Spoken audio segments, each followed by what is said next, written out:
اس کے نہیں ویکھدا کہ ہونے تے کی کرنا ہے نا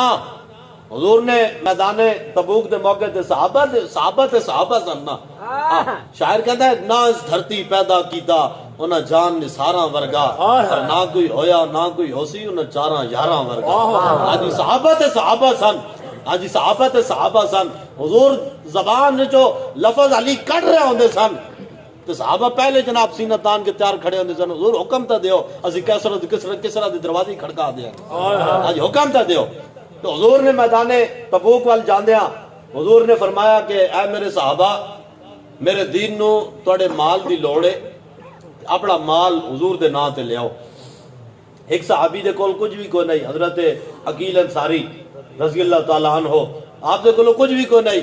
آپ نے ساری رات یہودی دے باغ نو پانی لایا ساری رات سردیاں دی رات یہودی دے باغ نو پانی لایا سویرے اس نے آپ نو 2 کلو کھجور دیتی آپ وہ کھجور لے کے حضور دی بارگاہ وچ آ گئے آگے عرض کی حضور میرے کولو گھوڑے تے اٹھتے اتنا سامان کوئی نہیں کہ میں ہو دیاں حضور میرے کولو سونا تے چاندی تے ہیرے جواہرات کوئی نہیں حضور میرے کولو کھانے پینے دا اور سامان کوئی نہیں حضور میرے کول اتنی مالیت کوئی نہیں کہ میں تواڈے قدماں دے اندر جناب سامان دے ڈھیر لا دیاں حضور میرے کولو تے کھجور ہے تھوڑی جی یہ قبول فرماؤ آج یہ قبول فرماؤ انہاں کول کچھ بھی کوئی نہیں 2 کلو کھجور کے او لے کے آ گئے حضرت فاروق اعظم اپنے جناب گھر دے مال دے 2 حصے کیتے ایک حصہ گھر والے واسطے رکھیا دوسرا حصہ لے کے تے حضور دی بارگاہ وچ آ گئے حضرت سیدنا صدیق اکبر ویکھیا بھی یہ 2 کام تے گئے ہو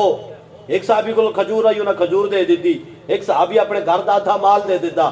حضرت سیدنا صدیق اکبر گھر دا سارا مال چایا مال کٹھا کر کے اپنے تن دے کپڑے بھی اتارے وہ مال وچ رکھے خود جناب ٹاٹ دا لباس پایا لباس پا کے تے سارا سامان چاہ کے حضور دی بارگاہ وچ آ گئے تے سارا سامان حضور دے قدمیں رکھ دیتا میرا آقا فرمایا صدیق گھر والے واسطے کے چھوڑائی عرض کی تھی حضور پروانے کو ہے چراغ بلبل کو پھول بس صدیق کے لیے ہے خدا کا رسول انہوں نے کیا حضور سارا کوئی تو تواڈے قدماں وچ لے آیا میرا آقا فرمایا گھر والے واسطے عرض کی تھی حضور گھر والے واسطے اللہ تو اس دا رسول ہی کافی